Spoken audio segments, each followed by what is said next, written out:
திடநிலைமை. இந்த பாடத்திலிருந்து பொதிவுத்திறன் அல்லது பொதிவு பின்னம் என்றால் என்ன? இந்த வீடியோல நம்ம பார்க்க போறோம். இந்த பொதிவுத்திறன் அல்லது பொதிவு பின்னம் அப்படின்றது என்ன அப்படின்னு பார்த்தோம்னா, படிகம் நமக்கு அலகு கூட்டுனால உருவாக்கப்பட்டிருப்பாங்க.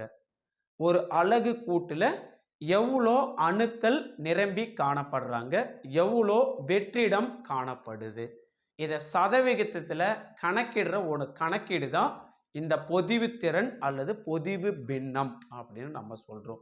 சிம்பிளா இந்த பொதிவுத்திறன் அல்லது பொதிவு பின்னம் அப்படின்றது என்ன அப்படின்னா, ஒரு குறிப்பிட்ட அமைப்பில் இருக்கக்கூடிய கோளங்களின் ஒட்டுமொத்த கன அளவு, ஓகேங்களா, அவங்க தான் பொதிவுத்திறன்.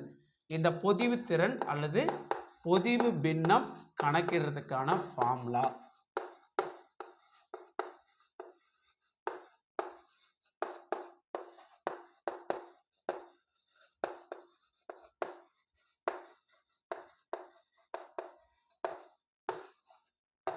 is equal to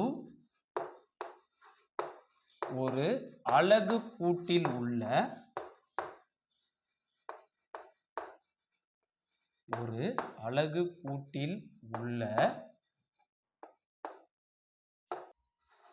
கோளங்களின் மொத்த கன அளவு,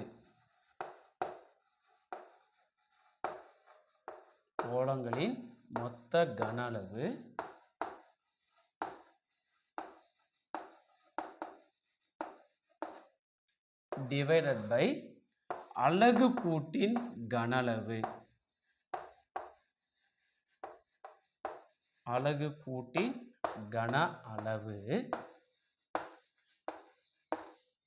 into 100 தான் பொதிவுத்திறன் அல்லது பொதிவு பின்னம் கணக்கிடுறதுக்கான வாய்ப்பாடு. ஒரு அலகு கூட்டில் உள்ள கோளங்களின் மொத்த கன அளவு வகுத்தல் அலகு கூட்டின் கன அளவு into 100.